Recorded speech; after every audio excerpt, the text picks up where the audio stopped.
If Israel stops fighting, a genocide ends. If Hamas stops fighting, ethnic cleansing moves forward. Notes from the Edge of the Narrative Matrix. You always see Israel apologists saying, if Hamas lays down its arms, there'll be no more war. If Israel lays down its arms, there'll be no more Israel. But really the opposite is true. If the Israelis lay down their arms, a genocide ends. If Hamas lays down their arms, Israel's planned ethnic cleansing of Gaza happens quickly and without resistance. Israel has been very clear and explicit about the fact that its onslaught in Gaza will not end until Trump's plan for the ethnic cleansing of the Gaza Strip is completed. Hamas could surrender and release all the hostages today, and this ethnic cleansing agenda would still move forward as planned, according to Israel's top officials. They've been completely unambiguous about this. Anyone who says this nightmare would end if Hamas surrenders is lying. All that would happen if Hamas surrenders is Palestinians being purged from a Palestinian territory forever. Israeli politicians and official government social media accounts have begun pushing the narrative that Muslim immigrants are a threat to Europe, the implication being that Europeans should support Israel because Israel is helping to kill the Muslims. Israel's Arabic-language Twitter account recently posted a graph showing the number of mosques across Europe, accompanied by right-wing Great Replacement-style talking points, saying that this is the true face of colonization, and this is what is happening while Europe is oblivious and does not care about the danger.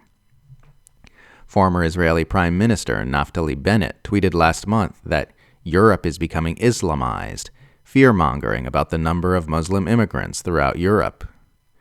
Benjamin Netanyahu tweeted on Wednesday that, quote, Belgian Prime Minister De Wever is a weak leader who seeks to appease Islamic terrorism by sacrificing Israel.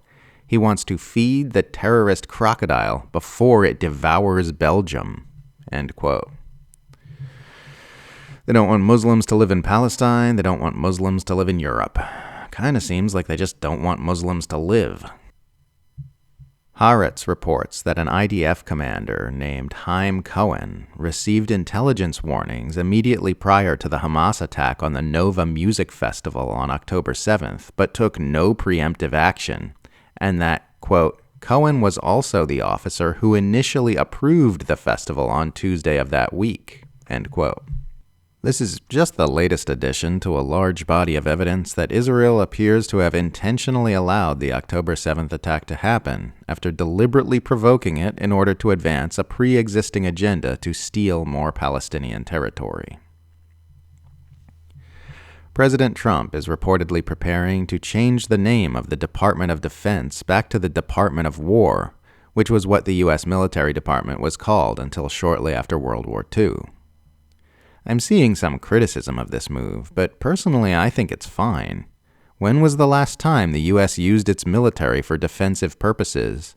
Calling it the War Department is just calling it what it is. Might as well be honest about it.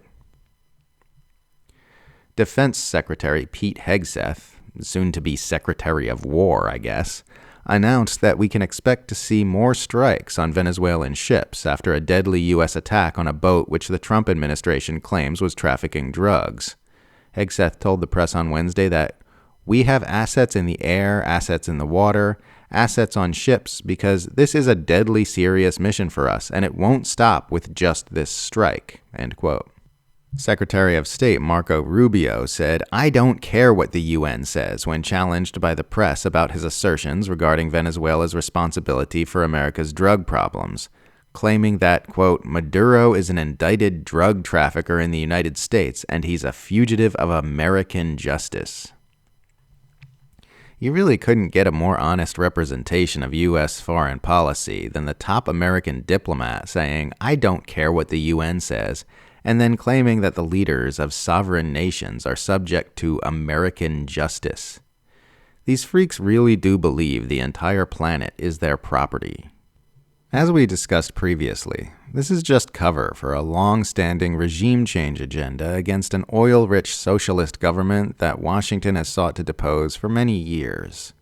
Venezuela's role in the drug trade is severely overstated, and its role in the fentanyl epidemic is non-existent. This is about oil, capitalism, and geostrategic control. Fame is so weird in our society. People spend all this effort becoming great at something, they get a bunch of fans, then they get thrown into this strange, cloistered universe of immense wealth and social circles full of psychopaths and parasitic middlemen and highly neurotic individuals. And they go nuts and lose what it is that their fans fell in love with in the first place. Happens over and over again. Under capitalism, success as an artist means losing your art.